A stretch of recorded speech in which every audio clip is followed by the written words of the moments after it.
Hermanos, muy buenas noches. Un saludo a todos ustedes aquí desde el sur de California. Tengo las 5 de la tarde con 59 minutos y prácticamente ya unos segundos y son las 6 de la tarde. Hoy día voy a eh, empezar un tema muy interesante desde el punto de vista histórico. Tiene que ver con el origen de la doctrina moderna de hablar en lenguas. Ahora, yo entiendo que dentro del pentecostalismo o dentro de las sectas que creen de hablar en lenguas, ellos remontan siempre al libro de los Hechos. El libro de los Hechos es el libro preferido de ellos, especialmente el capítulo 2, donde se habla acerca de ah, cuando el Espíritu Santo viene a los discípulos en la fiesta de Pentecostés. Y luego de ahí, en 1 Corintios, cuando se habla acerca de los dones del Espíritu. Ahora, bien interesante porque antes de 1900 no se conocía esto en Latinoamérica. ¿Usted de dónde es? Desde México. Dentro de México no se conocía esto. ¿De dónde es usted? ¿De Guatemala? ¿De El Salvador? ¿De Honduras? ¿Costa Rica? ¿Qué más? ¿Qué otro país centroamericano me olvido? Bueno, eh, de los de Centroamérica, bueno, Sudamérica. Yo le pregunto a usted, ¿en qué año entró pentecostalismo a su nación? Por ejemplo, en México sabemos que Abundio y Rosita López trajeron el pentecostalismo a los mexicanos. Fue a principios del siglo XX, hace poco nomás, hace poco, 100 años. Antes de eso no había en México. Catolicismo, les gustó. La secta que estuvo antes del pentecostalismo en México fueron los mormones. La parte norte de México, inclusive desde 1850, 60, 70, ya había mormones en la parte norte de México. Una gran colonia de mormones polígamos, ¿no? Testigos de Jehová también, ¿ok? Pero el pentecostalismo no estaba todavía, hasta después. Esto tiene que tener en cuenta usted. En Centroamérica lo mismo. O sea, no hay un vínculo histórico del pentecostalismo en Latinoamérica. No lo hay, eso es evidente. ¿Me entiende? Eso es para que usted tenga en cuenta la gran diferencia histórica y cultural. Porque esta religión es religión norteamericana estadounidense. No es ni siquiera canadiense, es estadounidense. Eso tiene que tenerlo en cuenta siempre. Todo este fenómeno de pentecostalismo viene de Estados Unidos. ¿Ok? Eso tiene que tenerlo bien en cuenta. Al igual que los mormones que vienen de Estados Unidos. Todo mormón, cuando yo hablo con ellos, siempre les recuerdo el origen de su religión. ¿Y quién es el fundador? Joseph Smith. Es muy importante que se tenga eso, porque de ese punto de vista, de ese punto histórico, entonces ya se sabe con quién está hablando y con qué estamos tratando. ¿Me entiende lo que estoy diciendo? Testigos de Jehová, lo mismo. Cuando hablo con testigos, yo les recuerdo siempre su fecha y lugar de nacimiento. ¿Me entiende? Porque muchos inclusive se olvidan de dónde nacieron. Y no me refiero a nacimiento personal, sino de su religión. Tengo que decirles, ustedes vienen de Estados Unidos, siglo XIX, tienen que saber. Y muchos no saben que los testigos tienen 2 días de nacimiento, 2 fechas de nacimiento. ¿Sabía usted eso? Pero no estamos hablando de los testigos. ¿Ok? No estamos hablando de ellos. Los adventistas también lo mismo. También tienen 2 fechas de nacimiento. Pero no estamos hablando de ellos tampoco. ¿Ok? Lo que estamos hablando, el tema de ahora es cómo entra en el pentecostalismo del siglo XX, de origen estadounidense, ¿no? De origen estadounidense, la práctica de ellos, dicen, de hablar en lenguas. Usted tiene que saber. Bueno, el personaje que vamos a hablar acerca, que empezó todo esto y trajo acá, se llama Edward Irving. ¿Ok? Edward Irving. Él nació en el año 1792, un año después del año que murió John Wesley. ¿Se acuerda que ayer hablamos de John Wesley? Él murió en el año 1791. Un año después, en 1792, nace Edward Irving. Nace justamente en Inglaterra. Perdón, nace en Escocia. vecino de John Wesley. Él nació en Inglaterra y él muere en 1834, casi la mitad del siglo XIX. Vivió pocos años. ¿Ok? Él nació en la iglesia presbiteriana de Escocia, fue presbiteriano, ¿no? Edward Irving fue presbiteriano, fue ministro presbiteriano, ¿no? Él enseñaba, eh, ah, conocía las confesiones de Westminster, los catecismos de Westminster, conocía todo lo que es la iglesia escocesa presbiteriana. Pero, ¿qué es lo que sucede? ¿No? Eh, en 1822 él se le llamó a una capilla, la Capilla Caledonia, en Londres, como predicador. Entonces tuvo prosperidad, la congregación creció y se movió a otro edificio que se llamaba The Regent Square. Eh, Él hablaba mucho acerca de la escatología. Él se conoce mucho como la persona que empieza a poner fechas acerca de la venida del Señor, ¿no? Del ah, Apocalipsis, la segunda venida de Dios. Y él inclusive predijo que Jesús iba a venir en 1825. No, perdón, que él predijo en 1825 que la venida del Señor iba a ser en 1864, la segunda venida de Cristo. Él dice que va a venir en 1864. ¿Ok? Eh, Desde 1826, cuando él hizo esa profecía, ¿no? Él fue el centro, digamos, acerca de las profecías en Inglaterra. Publicó un periódico, ¿no? Entonces, desde 1829 hasta 1833, ¿no? Creó conflicto, iglesia escocesa presbiteriana. Eh, él fue llevado a la corte eclesiástica de la iglesia presbiteriana, porque él mantenía que la humanidad de Cristo contenía el pecado, o sea que Cristo humanamente era pecador, o sea, era su doctrina totalmente heterodoxa, que no estaba de acuerdo prácticamente dentro de la doctrina cristiana de la teología ortodoxa. Él decía eso.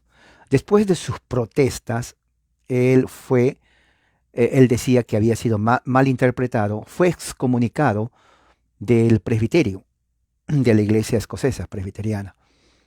Y en 1833 se le quitó su licencia de ministro de la iglesia presbiteriana en Escocia. O sea, 1833 dejó de ser ministro presbiteriano. Esto es ya a principios del siglo XIX, se dan cuenta. Ok. Eh, Él creía realmente, aparte de la segunda venida de Cristo, él estaba convencido del fenómeno pentecostal, como hablar en lenguas. Irving predicaba a través de Gran Bretaña, ¿no? Y cuando regresa a Londres, asume una posición de un nivel bajo en la secta llamada la Iglesia Apostólica Católica. No tiene nada que ver con el catolicismo, ni tampoco es apostólica, pero el nombre de la secta era esa, Iglesia Apostólica, Iglesia Católica Apostólica. Ese era el nombre de esta secta en Gran Bretaña. Y bien, la iglesia floreció durante todo el siglo XIX, ¿no? Y se conoció esta secta con el nombre de los Irvingitas. ¿Por qué? Porque el nombre del fundador justamente es a Edward Irving, su apellido Irving. Entonces a los seguidores se les conoció con Irvingitas. Ahora, vamos a hoy hablar del área de la carismata, del aspecto de hablar en lenguas, el área que le enseñaba. No vamos a hablar de su escatología, que también es muy importante, que influenció mucho en el dispensacionalismo. No vamos a hablar de esa parte. Vamos a hablar exclusivamente de lo que le enseñó acerca de el hablar en lenguas. Esto es siglo XIX. Hay un libro muy interesante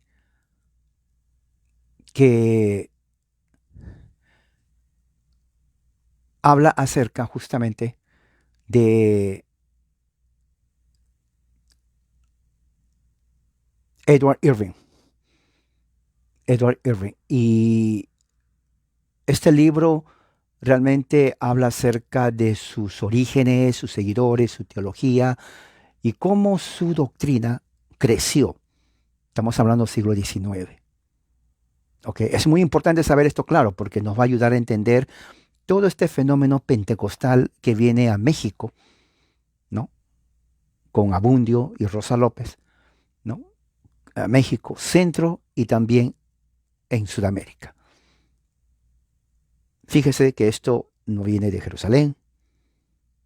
Estamos hablando de la historia.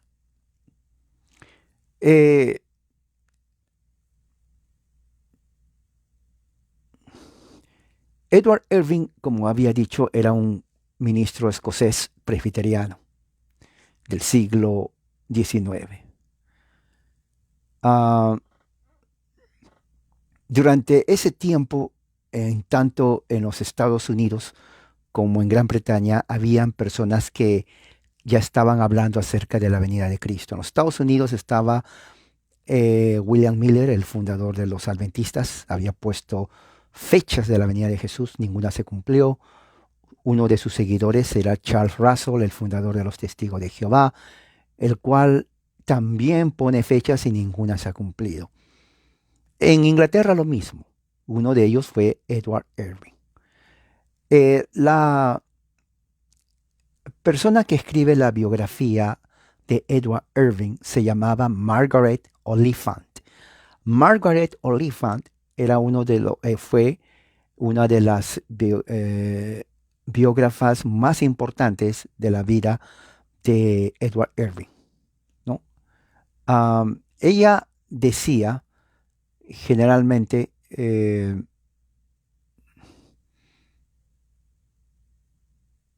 que Edward Irving creía que tenía dotes supernaturales, ¿no? El cual el hablar en lenguas, ¿no? Tenía que ser restaurado en un tiempo antes de la segunda venida de Cristo, ¿no? En un reino milagroso, ¿no? El cual ellos forman justamente, se van diríamos, llevando a cabo de una forma que van compactándose, que antes de la venida de Jesús iba a haber una explosión o una manifestación del hablar en lenguas. Ahora, siga esta historia bien. Ella dice también que el Espíritu Santo, según esto lo que dice ella es lo que pensaba Irving, Edward Irving, que el Espíritu Santo deberá ser manifestado entre los cristianos la misma forma como se manifestó en el libro de los Hechos, en la iglesia primitiva. Irving era un personaje que tenía un sentimiento profético y sentía, ¿no?, que el fin ya estaba cerca en el siglo XIX. Él creía que cuando el Espíritu Santo se manifieste para el fin del mundo, una de las expresiones significantes que iba a ocurrir, ¿no?, a través de la apariencia sobrenatural de Cristo, era la manifestación supernatural de hablar en otros idiomas, hablar en otras lenguas, como él lo llamaba. Él llamaba lenguas desconocidas. Lo llamaba Edward Irving, lenguas desconocidas. Interesante porque esta doctrina justamente lo agarra a Charles Parham en 1890, el fundador del pentecostalismo en los Estados Unidos. Fíjese, porque él decía que al final también, él era también seguidor de él, todo esto vino a los Estados Unidos, para que se den cuenta cómo va la clave. Y Charles Parham enseñaba que una de las señales antes de la venida de Cristo es hablar en idiomas desconocidos. Estamos hablando de 1890, 1899, 1900. Para el siglo XX, él ya había enseñado lo mismo a su seguidor William Seymour, el cual viene aquí a la calle Azusa, Los Ángeles, California, que estoy prácticamente, ¿cuánto les dije yo? Como 90 kilómetros más o menos. Aquí. unos 40-45 minutos en carro, carretera libre. Ahí está, donde inició todo eso, en 1906. ¿Ok? Pero ¿de dónde saca eso Parham? Justamente de Irving. Porque Edward Irving creía eso, que antes de la venida de Cristo va a haber una manifestación de hablar en lenguas. Estamos hablando 1830, fíjese, en Inglaterra. ¿Ok? Ah, Oliphant escribió que Irving, ¿no?, y su movimiento vieron que esto se cumplió en una mujer llamada Mary Campbell. Mary Campbell, ¿no? Aquí hay una porción de cómo describe, ¿no?, lo que Irving hablaba acerca de la manifestación del Espíritu Santo. Dice, cuando en medio de la devoción el Espíritu Santo vino con un poder poderoso sobre la mujer enferma que estaba en mucha debilidad. Y esta mujer comenzó a hablar por mucho tiempo con una fuerza superhumana en una lengua desconocida, ¿no? Para el asombro de todos los que le escuchaban y para su propia gran edificación y gozo en Dios. Porque ella hablaba en lenguas que significaba ella misma. A ella, eh, ella dijo que a ella se le había posesionado, ¿no?, el espíritu, y que ese espíritu era más fuerte de lo que ella había tenido. Mire, así dice ella. Otro biógrafo de esta mujer que se llamaba, ¿cómo se llamaba? A ver, ¿dónde está? Aquí, Mary Campbell, en los 1800 se llamaba el biógrafo Washington Wilkes. Él recordó algo más general en cuanto a cómo o quién inició todo este movimiento. Dice, cuando por lo tanto en el verano de 1830 Edward Irving escuchó de una mujer escocesa hablando como hicieron los 12 apóstoles el día de Pentecostés, él sospechó que no era mentira de esa historia maravillosa y sintió solamente esperanza y agradecimiento. Él mandó a un anciano para investigar acerca de lo que sucedió, quien regresó trayendo un buen reporte y encontró que las lenguas de fuego estaban sentadas en la cabeza de su esposa y de sus hijos y de sus hijas. O sea, esta persona que Edward Irving envió a ver, regresó diciendo efectivamente sí sucedió y que yo vi, dice esta persona, lenguas de fuego en la cabeza de mi esposa y de mis hijas. Eso es el testimonio. Margaret Oliphant, que viene a ser la primera biógrafa, declaró que Mary, la experiencia de Mary, fue el principio del moderno movimiento de hablar en lenguas. Escuche bien eso. Fue el inicio, cuando esta mujer, Mary de Escocia, del moderno movimiento de hablar en lenguas. Entonces usted ya sabe de dónde viene. Viene de Escocia, 1830. Y así estuvo, que fue un capítulo extraordinario y agitante en la historia de la iglesia moderna, el cual tenemos a partir de aquí que entenderlo. Ella, la historiadora Margaret Oliphant, agrega que el movimiento creció rápido y se convirtió en un fenómeno nacional en Inglaterra. No había ningún lugar en donde nadie estaba sujeto o nadie no habría escuchado de la profecía, ¿no? Y que la segunda venida de Cristo eh,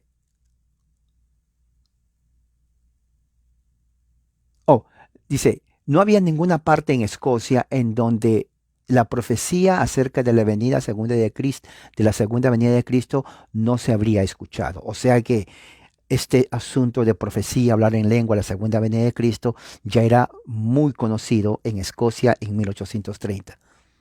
Bien conocido. Ok. Irving se convirtió en una celebridad. Era una persona que tenía habilidades oratorias, ¿no? Le gustaba impresionaba cuando hablaba, tenía, dice, una fuerza intelectual, las audiencias venían, le escuchaban, ¿no? Se reunían y le seguían en todas partes en Escocia.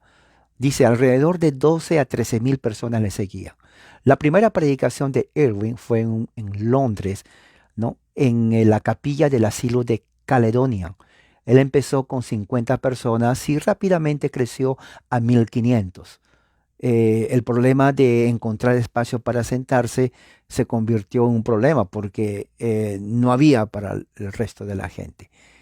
Ah,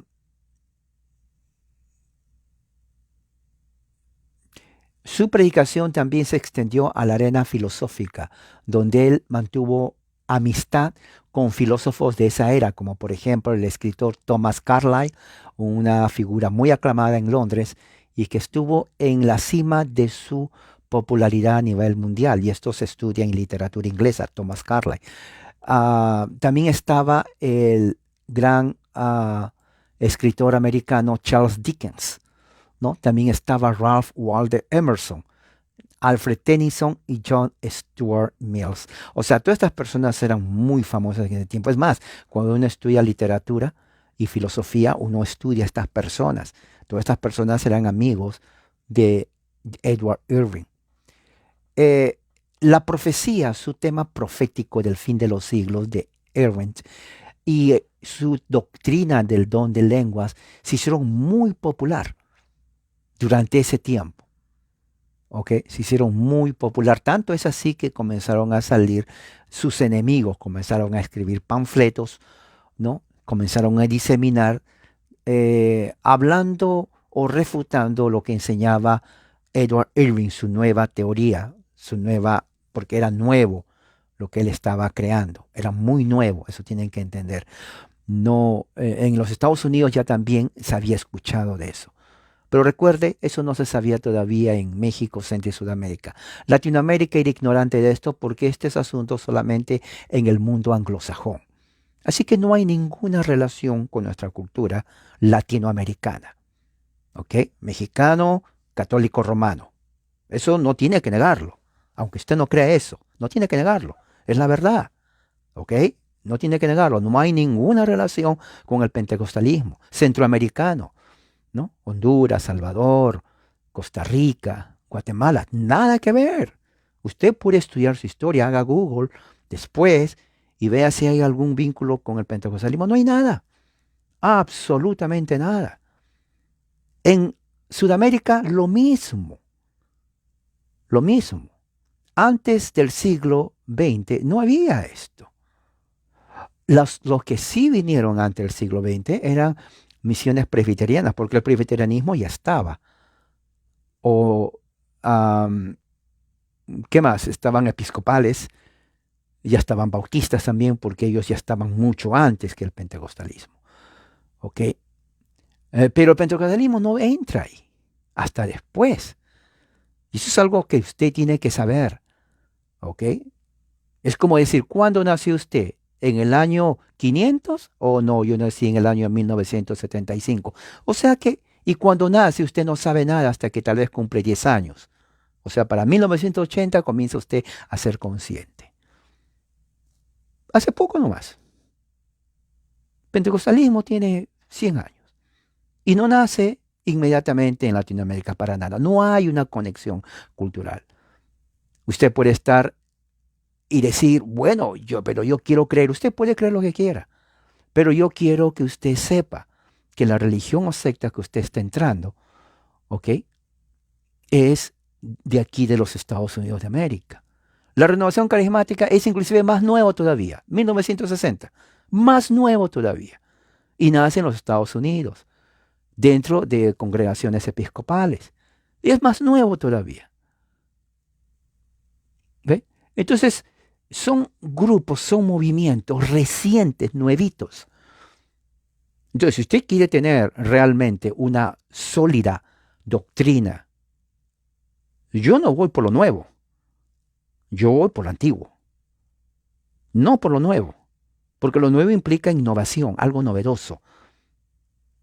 Vamos a lo antiguo, vamos a lo que tiene realmente historia, No a lo que nació hace 10 años, 20 años, 30 años. No, no, no, no, no. Eso no. Vamos a lo antiguo, a lo que enseña dentro de la historia de la iglesia. Eso es el fundamento fuerte. Ahí está la raíz. No las plantas que salen a la superficie de la tierra que tienen 20 años, 50 años. No. Vamos a la raíz que tiene 2000 años. Esa es la raíz fuerte. Ahí está el origen de todo el árbol. Una vez entrando a la raíz donde está el origen de todo el árbol, entonces uno puede saber bien y estar fundamentado. Y eso yo quiero que ustedes sepan. Cuando usted se cambia de religión, antes que se cambie, antes no había internet. O sea, antes no se podía hacer Google, no sabía nadie eso. Mi abuela no sabía, nadie sabía. Ahora sí. Entonces, cuando alguien va con usted, sí, oiga, mire, yo acabo de tener una revelación, estoy yendo de casa en casa porque quiero que vengan a la iglesia el nuevo vino, pero no vino de tomar, sino espiritual. Oh, qué bien. Dígame tres cosas. El nombre del fundador, cuándo lo fundó y dónde lo fundó. Tres cosas principales.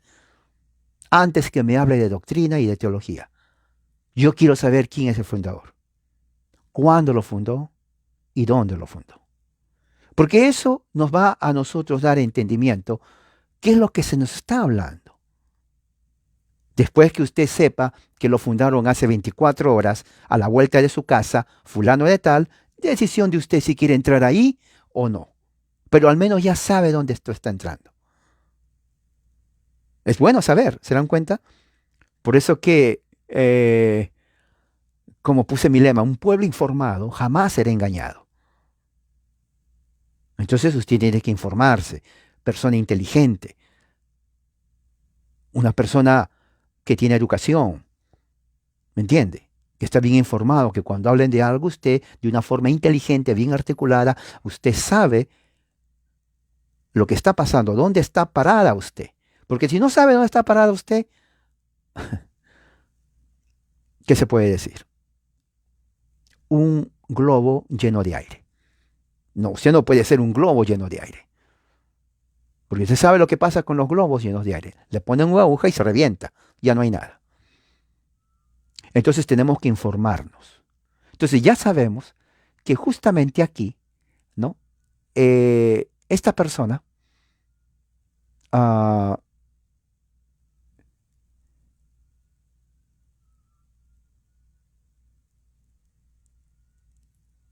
en Inglaterra, 1830, Edward Irving entonces se hizo popular con su doctrina de hablar en lenguas y de la segunda venida de Cristo.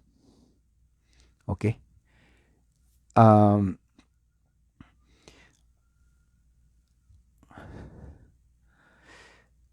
tratar de entender el significado del descubrimiento por qué Edward Irving comenzó a enseñarle a hablar en lenguas es dificultoso para los historiadores. Es un tema muy largo, pero se sabe que él lo empezó. Él se refería al tema, ¿no?, como algo raro que a veces ni siquiera él sabía definirlo.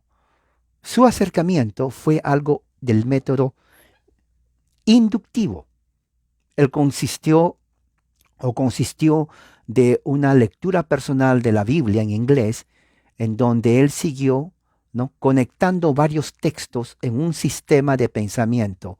Él evitó las referencias históricas o hacer alguna defensa. Él dio eh, o hablaba, ¿no?, discursos largos, pero incoherentes en cuanto a de una forma lógica, ¿no? Después eso se puso en periódicos, se imprimió.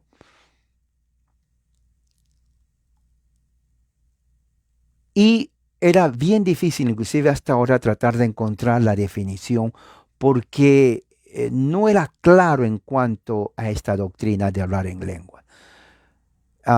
Él, por ejemplo, sometió 3 artículos, ¿no?, a diferentes revistas sobre las manifestaciones, que es un escrito de 17.400 palabras, ¿no? Pero en esas 17.400 palabras, solamente 54 veces o 54 palabras habla acerca de hablar en lenguas. ¿Ok? 17 veces pone lenguas desconocidas. Don de lenguas 12 veces y otras lenguas 2 veces. Utilizando la palabra pentecostal solamente 9 veces. Y solamente cita el libro de los Hechos, dice, en 11 ocasiones. Y el libro de Corintios 16. En otras palabras, es demasiado palabras en un artículo, en una obra escrita, en donde el tema que era hablar en lenguas, él utiliza pocas referencias, en donde prácticamente que si es esa la sustancia, entonces no hace mérito al escrito. ¿Ok? ¿Qué más? El énfasis de hablar en lenguas era central a la plataforma de discurso de Edward Irving. Tanto que su amigo, el ensayista filósofo inglés Thomas Carlyle, ustedes lo pueden ver después, bien famoso, cuando uno estudia literatura y filosofía, uno realmente estudia Thomas Carlyle. Yo lo estudié en la universidad. Thomas Carlyle le apodó el Irving del don de lenguas, porque eso era su pasión de Irving, de Edward Irving. Cuando se le preguntó qué clase de lenguaje la gente hablaba cuando estaban en esa influencia, él decía que él no tenía la mínima idea del significado de las lenguas, ¿no? Y él no estaba interesado en saber, solamente ser un humilde pastor del rebaño. Entonces, es claro, de acuerdo a su biógrafo, eh, que está en el libro, y específicamente a su correspondencia con Carlyle, que el hablar en lenguas, el tema de hablar en lenguas, era parte integral de la experiencia religiosa de Irving. Su palabra dice, no tengo la menos idea, ¿no? Inicialmente puede llegar o puede llevar al lector a creer que él estaba evadiendo la definición, pero en realidad era parte esencial de su sistema de religión o de doctrina. Él creía que las lenguas era un don, una señal de un don de Dios. Uno que fue designado, ah, ah,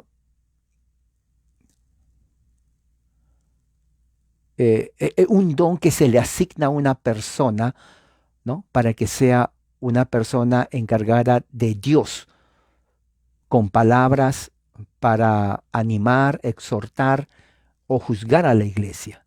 Él no promovió, dice, las lenguas o su interpretación como algo de oficio o algo que prediga el futuro de eventos o propósitos misioneros. El tipo de discurso, lenguaje, no era importante para él. Su teología estaba alrededor de la idea que um,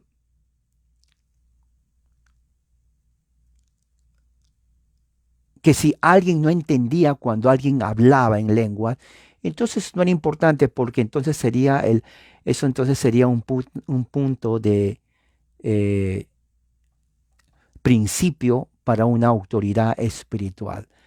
Él decía que era un signo de la intervención humana. eh, Error, manipulación, juego intelectual, ritual o estructura.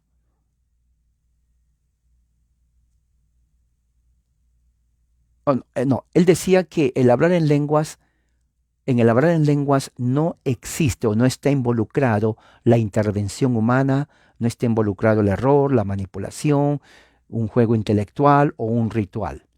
Dice que el Espíritu Santo sobrelleva todas estas imperfecciones de la humanidad de la persona. El discurso es auténtico. Cualquier clase de interpretación siga o profecía, porque se tiene que entender que esto viene directamente de Dios. Es lo que él decía. Ah,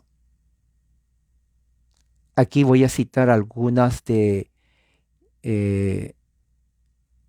de la literatura que habla acerca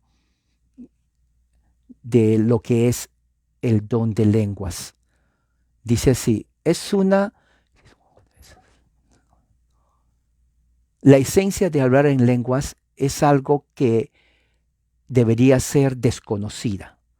La definición de ello es así, el que habla en lengua no habla a Dios, sino a Dios. Perdón, no habla a los hombres, sino a Dios, porque el hombre no tiene entendimiento. Primera de Corintios 14:2. Si fueran entendido por el que habla y por el que oye, entonces no serviría su propósito de probar que el que está hablando no es de Dios, sino más bien del Espíritu Santo. Porque si si él se entiende a sí mismo, entonces es él el que está haciéndolo. Pero si otros lo entienden, entonces ellos podrían haber aprendido. Y esto llevaría a una conclusión sospechosa, el cual iría en contra del propósito de Dios, el cual es para mostrar que ni la persona, ni el que escucha, ni el que habla, pero es el Espíritu Santo que llena el espíritu de la persona para que hable. O sea, él está justificando de que el que habla no tiene que entenderlo y el que escucha tampoco, porque si el que habla lo entiende y el que escucha también, entonces no es de Dios y que va en contra de Dios. Eso es lo que él dice. No. La parte desconocida es el signo que lo que se conoce en su mensaje de Dios. O sea, parece un trabalengua lo que está hablando, ¿no? Dice, la parte desconocida, cuando uno balbucea, ¿no? Es signo que lo conocido es un mensaje de Dios. El nuevo método de comunicación divina, entonces, es esforzar al profeta a decir lo que tiene que decir en una lengua desconocida para él mismo, ¿no? El cual, las palabras las cuales Dios lleva a la gente. Y porque la gente también, como es en el caso que sucedió en Pentecostés, no conocen con la voz lo que se ha agregado. Para saber el significado y la sustancia de lo que se está hablando, entonces el don de la interpretación, el cual a veces es poseído por el que habla y a veces por otros, pero el hablar en lenguas solamente es un método de profecía y está sometido al trabajo de Dios para mostrar que la palabra de Dios fue enteramente de Dios mismo y se manifestó a nosotros. O sea, parece, si nos damos cuenta de la definición que da Edward Irvings, es como que da vueltas en un círculo, no define bien y uno al final se queda con la misma pregunta. ¿Pero qué es? O sea, a él le gustaba hablar ese tema. Irving estuvo consciente de la debilidad de tal doctrina, ¿no?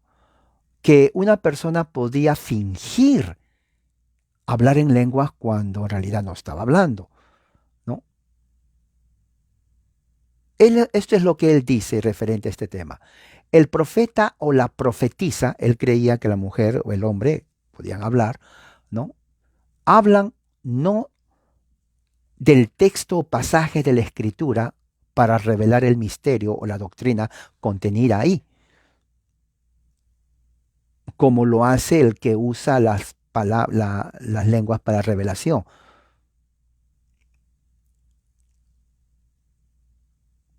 O la persona que usa el don de lenguas para exhortar, edificar y confortar a la iglesia. Generalmente el profeta o profetisa habla en palabras que no se conocen, o sea, lenguas desconocidas. lo cual significa son un signo de inspiración para aquellos que tienen amor necesario para creer o disciernen demasiado para percibir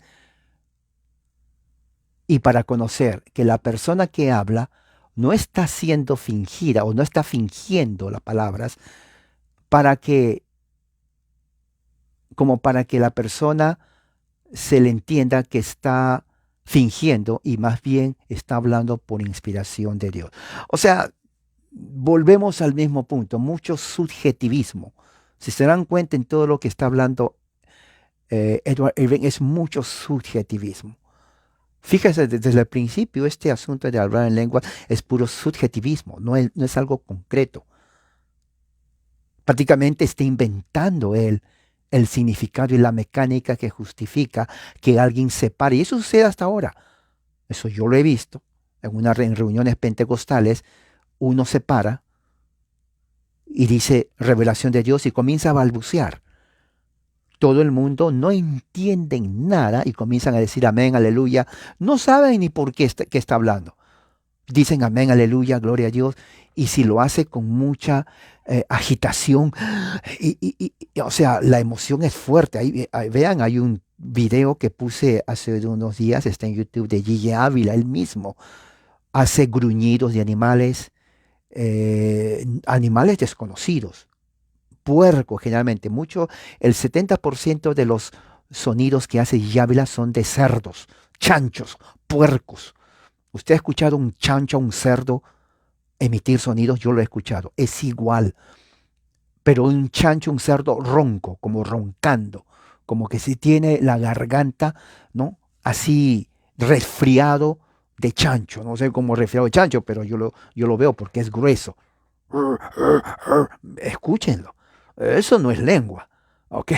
Que, el que cree, bueno, tiene un problema de percepción. Y estamos hablando de la mayoría, eso no es de Dios, vuelvo a decir, eso viene mira, estamos acá de Inglaterra, todavía no llegó a Estados Unidos, no tiene nada que ver con la cultura mexicana, ni con la cultura centroamericana, ni con la cultura sudamericana. Yo espero que para este tiempo usted ya tiene ya la capacidad intelectual suficiente para tener y estar bien informado y no dejarse engañar, ¿no? O que le hagan o que le pongan el dedo en la boca y usted cree eso. Absolutamente no, para nada. ¿Ok? Por eso que estos son religiones foráneas. ¿Sabe lo que es foráneo? O sea, extranjeras. ¿No? La palabra extranjera significa extranjero, o sea, que no pertenece a nosotros, no es de nosotros, pero viene de afuera. Eso es el pentecostalismo. No es de nosotros, viene de afuera. Se nos impuso y uno cree que es eso. Pero no tiene nada de Dios. ¿Me entiende? Es algo foráneo, extranjero. Yo creo que eso sería la mejor palabra técnica es religión extranjera. Yo creo que suena un poco mejor que secta, ¿no? Religión extranjera. ¿A qué iglesia vas? Oh, yo voy a una religión extranjera. Oh, qué bien. ¿Y de qué país es extranjero? De Estados Unidos. Oh, qué bien. ¿Y cuándo se inició? 1906. Oh, o sea, tú hablas inglés. No, para el tiempo que vine aquí ya ese es castellano de Castilla, español de España. No hay que hablar inglés. Gratis para todos. Oh, qué bien. Entonces, Estados Unidos, hace unos 100 años, vine aquí, poquito. Tú naciste en 1980, o sea que no sabías nada, te metiste sin saber, ahora ya sabes. O sea, religión extranjera, qué bueno. 2 deditos arriba, ya sabes tu religión. Eso es. Eso es. En un minuto, usted dijo el origen, quién lo fundó, dónde lo fundó del pentecostalismo. Nada que ver con su cultura. Usted puede poner, por ejemplo, historia del Perú, no aparece nada de pentecostales. Magma Hoyo, Manco Cápac, el Machu Picchu no fue pentecostal, no lo fue. No hay nada que trace que Machu Picchu es pentecostal. Nada en la historia del Perú, no hay nada. Yo no sé su historia, usted puede hacer Google y cuando aparezca va a aparecer recién después de 1900.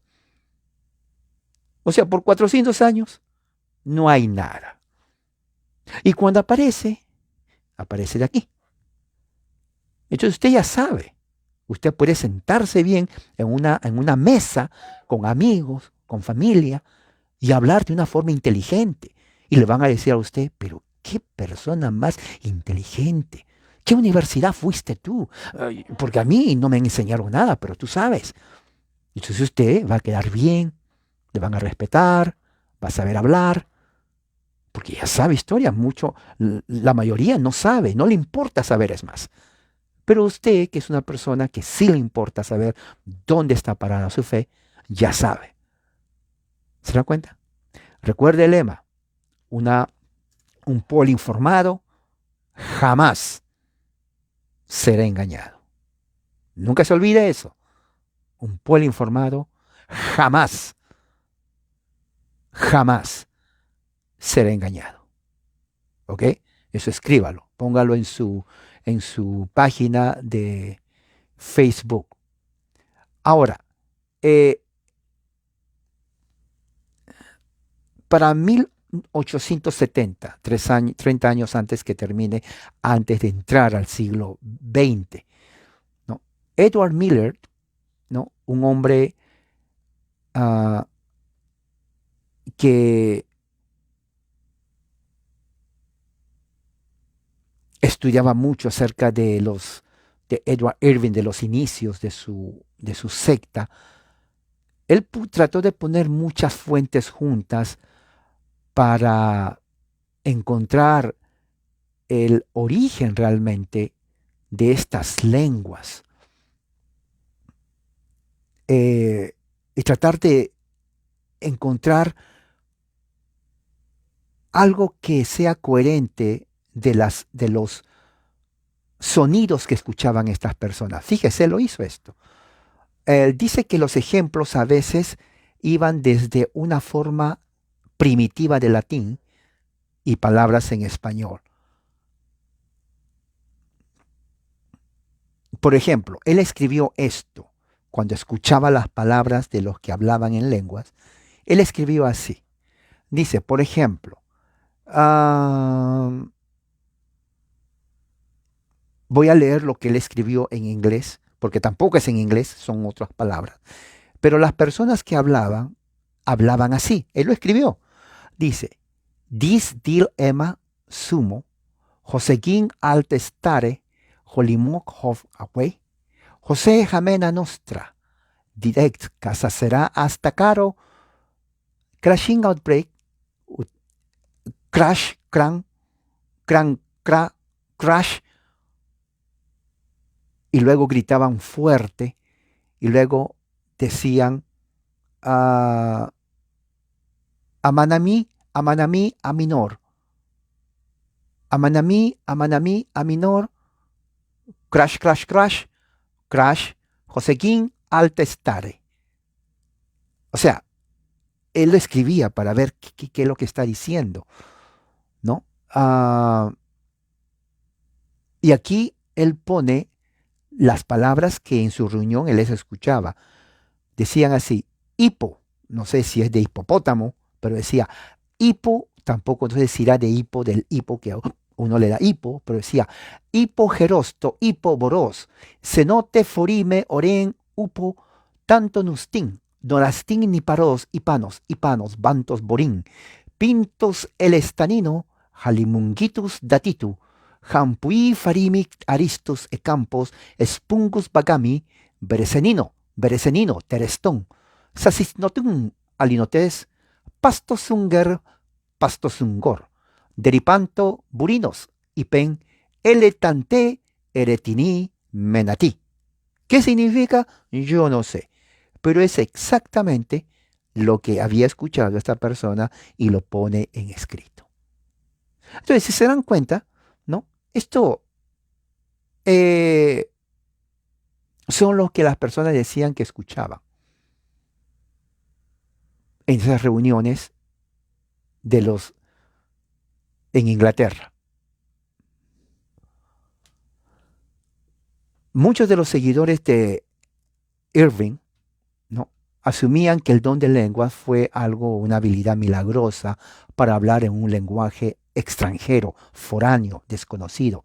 Y trataban de definirlo de esa manera teológica, ¿no? No hay antecedente, ¿no?, de unas lenguas desconocidas, ¿no?, como un canal divino de comunicación, o como algo que se distingue, o como un signo de distinción en la literatura cristiana histórica antes de este tiempo. Estamos hablando de 1830, no hay evidencia. Vuelvo a repetir, pentecostalismo es un fenómeno único, moderno, en la historia del cristianismo, de habla inglesa, que se define en los Estados Unidos de América, 1900. Nunca se olvide usted eso. Al pentecostal se le ha hecho creer que esto es una manifestación de Dios, cuando en realidad no lo es. Es un fenómeno estadounidense de una cultura de ese tiempo, en donde no todos tampoco lo hablaban ahí, pero eran de sectas que venían. Por ejemplo, aquí estamos viendo casi al origen mismo de la raíz del pentecostalismo. Inglaterra, 1830, porque de aquí viene a los Estados Unidos. Y en los Estados Unidos va desarrollándose hasta venir 1900, aquí en California. Latinoamérica no sabía nada de esto, de esta secta, sin hay que entender esto. Ese es uno, por eso que el pentecostalismo, al igual que otras sectas, tienen éxito, porque la gente no investiga. Si cada uno investigaría y dijera, un momento, déjeme saber cuándo se inició. Si usted le dice a un pentecostal ahora, dime cuándo, quién lo inició tu secta. Porque eso no es parte de Colombia, eso no es parte de Ecuador, no existe nada en Venezuela, tampoco en Perú, ni en Argentina, ni en Chile, ni en Bolivia, ni en Uruguay, ni Paraguay, ni en México, ni Costa Rica, ni Honduras, no hay nada en nuestra historia. ¿Cómo tú te metes en algo que no es parte de nosotros? Es más, si hacemos Google no aparece. Simón Bolívar no fue pentecostal, San Martín tampoco, ningún presidente. ¿Cómo es posible eso? ¿Cómo yo me meto a una secta sin saber quién lo originó? ¿Cuándo? Ni cómo, ni cuándo. Como dice la canción, no importa saber quién soy, ni de dónde vengo, ni a dónde voy. Prácticamente es eso. No, no, no, no, no puede haber eso. Eso tal vez en el tiempo cuando no había acceso a la internet, pero hoy tenemos acceso a la internet. Investigue. Por eso que Latinoamérica está subdesarrollada. No les gusta investigar. Investigue sin miedo. Usted no va a irse de cabeza al infierno. Una vez alguien me escribió, mis hermanos, es que si yo investigo y me salgo, me dijeron que me voy a quemar en el infierno. Yo me reí, sinceramente, a carcajada. Quemarse en el infierno. Pues más creíble es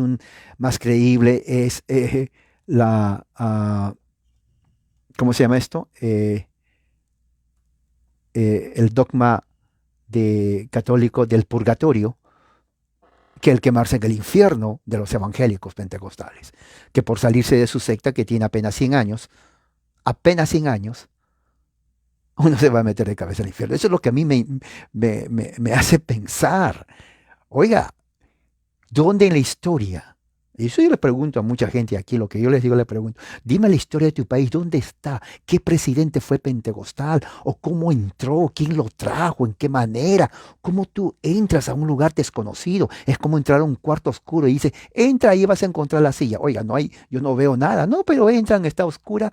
Pues ¿dónde está la silla? Me dijeron que aquí está. Primero prende la luz, significando primero infórmate.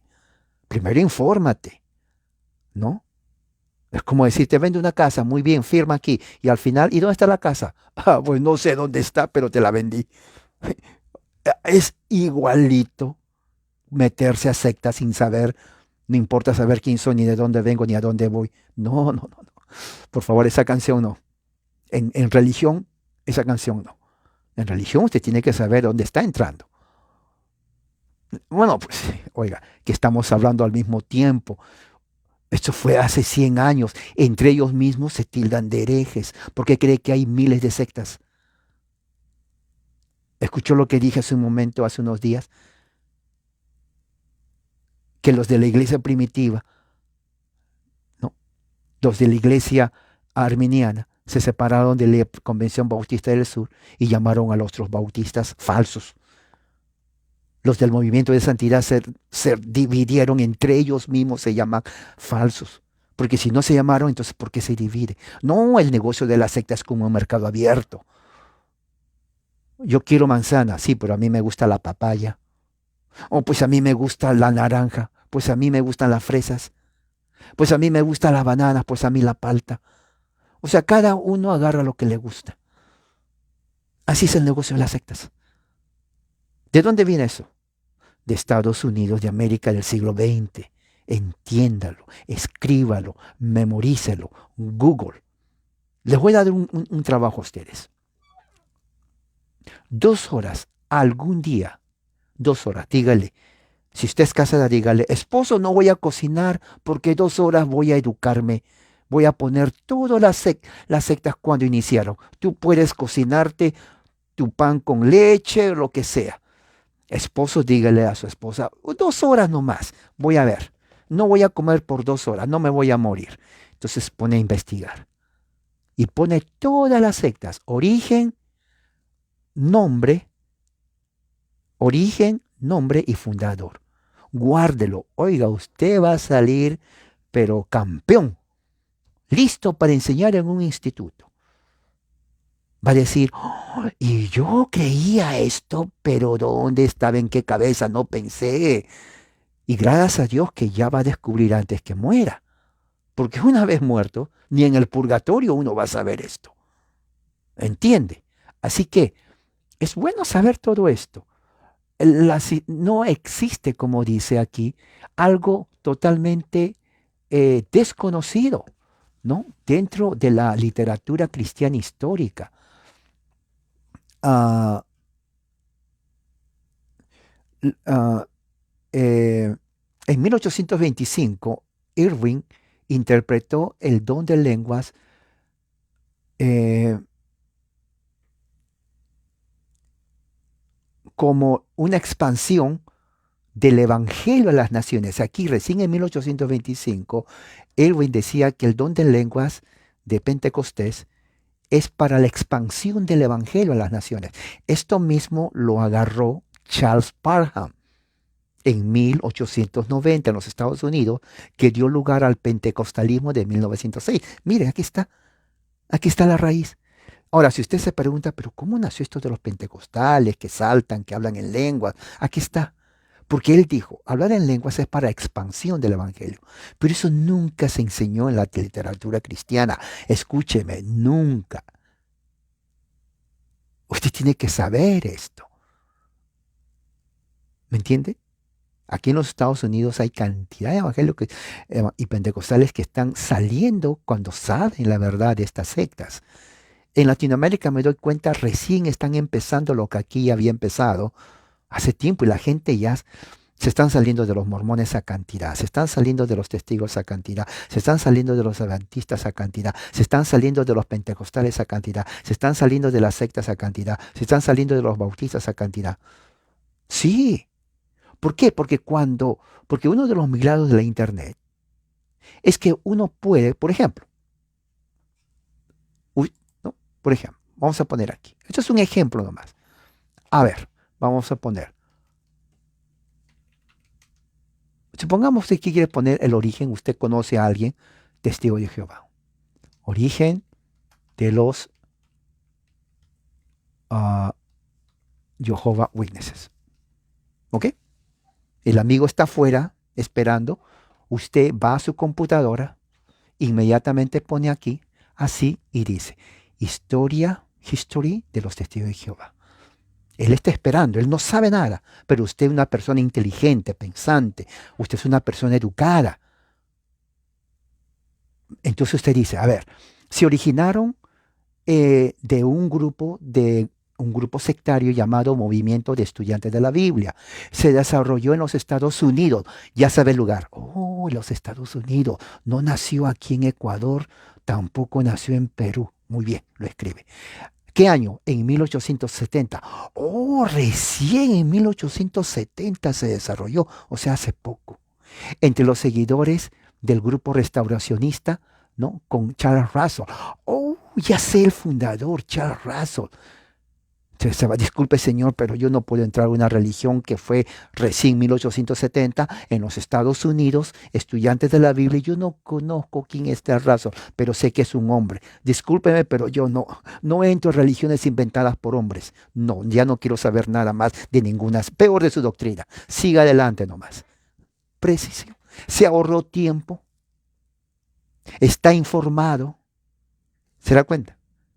Y ya feliz de la vida puede sentarse a comer palomitas y ver, no sé, un partido de fútbol. Pero ya no está. Ya no cayó engañada ni engañado en eso. Y lo mismo puede hacer historia de los adventistas. ¿Quién lo fundó? Y así con la historia de los mormones. Oiga, los mormones es una historia fascinante. Pero lo mismo, Estados Unidos. 1800, me parece, 43 o 44, algo por ahí. Joseph Smith ya conoce. Entonces usted como una persona inteligente, usted ya sabe qué es lo relevante y qué es no. Pero usted no puede entrar a una secta solamente porque le hablan bien, o porque llevan la Biblia, o porque oran. Obviamente, tal vez en los tiempos hace unos 50, 60 años, cuando uno no tenía acceso a investigación, uno tal vez creía lo que le decían, pero hoy día ya no. Hoy ya tenemos a nuestros dedos el alcance de conocer la historia de todo el mundo, especialmente de sectas. Ya no nos pueden engañar, ya no. En base a la información, entonces usted puede hacer una decisión. Bueno, ya sé qué es esto y aún sabiendo lo voy a hacer, bueno, ya es decisión de usted. Pero una vez que usted sepa el origen de todas estas cosas de las sectas, entonces usted tiene dos opciones. Uno, rechazarlo de invención humana, o dos, aún que es invención humana, usted quiere creer, decisión de usted. Usted tiene la libertad de hacer eso, pero ya lo hace con conocimiento. ¿Me entiende? En religión yo tomo muy en serio mi fe religiosa. ¿Me entiende? Yo tomo muy en serio mi fe religiosa. Y especialmente el cristianismo. ¿Me entiende? Así que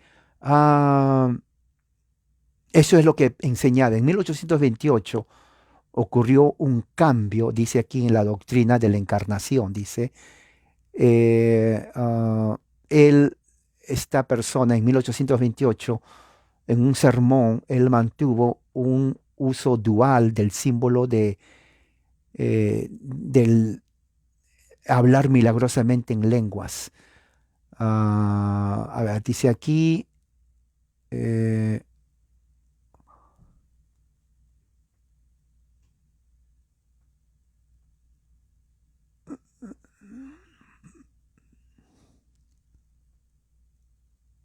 ok, aquí lo que está diciendo él es que, perdón, es un error el pensar que eh, el uso de las lenguas es análogo a aquello que uno aprende a través de una academia. Por ejemplo, si alguien quiere aprender inglés, él dice aquí, no es eso no es el don de lenguas.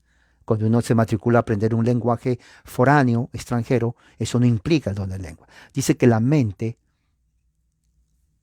eh,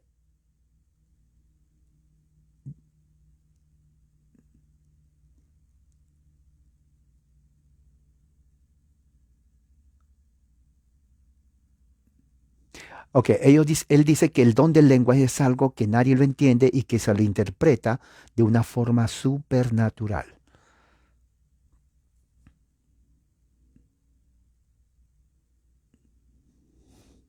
Dice que es un signo de una verdad universal referente a la comunicación entre Dios y el hombre a través de Cristo y el Santo Espíritu, sin el cual no hay otra intervención. Y que esta es la única forma a través de la cual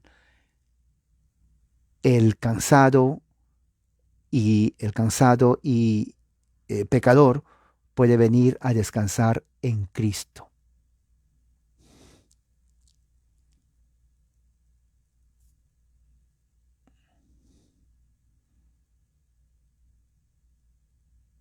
Bueno,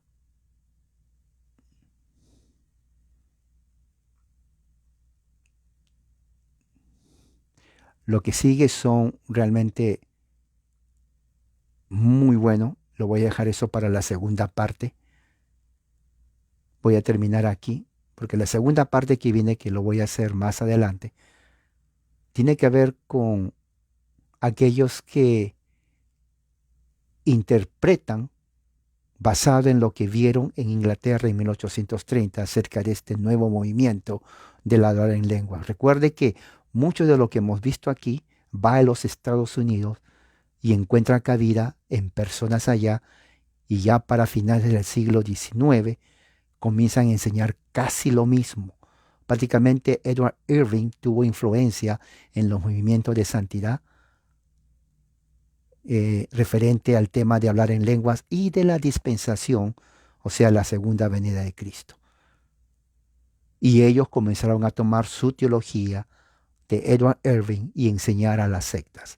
Cuando entra 1900, entonces ya se forma ya el pentecostalismo como movimiento, en donde ellos, aparte de la experiencia del nuevo nacimiento y de la entera santificación de Charles Wesley y John Wesley, como le hablamos ayer, el cual trajo de los místicos católicos romanos, entonces agregan el hablar en lenguas que trajo Edward Irving de Inglaterra. Entonces ya son tres: nuevo nacimiento, entera santificación y el hablar en lenguas. ¿Se dan cuenta cómo los tres están uniéndose? Ahora, no todo movimiento de santidad era pentecostal. Muchos rechazaron eso.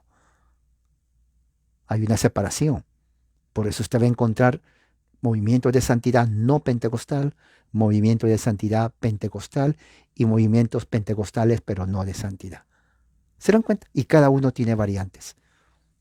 Cada uno se contradice uno al otro.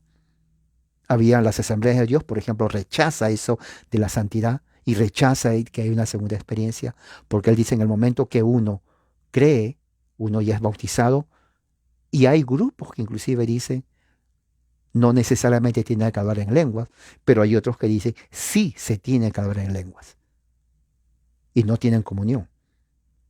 Porque el que no habla en lenguas, dice uno, no es salvo. El otro dice sí es salvo, aunque no hable en lenguas, porque no de todos es el don. O sea, hay una variedad dentro del mismo movimiento pentecostal. Y ya saben, trinitarios y no trinitarios, unicitarios, y no todos los unicitarios creen lo mismo tampoco. Hay divisiones también. Así que es todo un mercado de frutas, habidos y por haber. Vamos a continuar la segunda parte después, porque quiero leer exactamente lo que dicen otros contemporáneos en cuanto a este movimiento que viene a ser parte del cristianismo estadounidense del siglo XX y que de ahí se disemina en el siglo XX en toda Latinoamérica, empezando por México, Centro y Sudamérica. ¿Ok? Entonces lo dejamos ahí, esto va a continuar, pero ya tiene una idea entonces de cómo es. Entonces que la gracia de Dios sea con todos ustedes. Amén.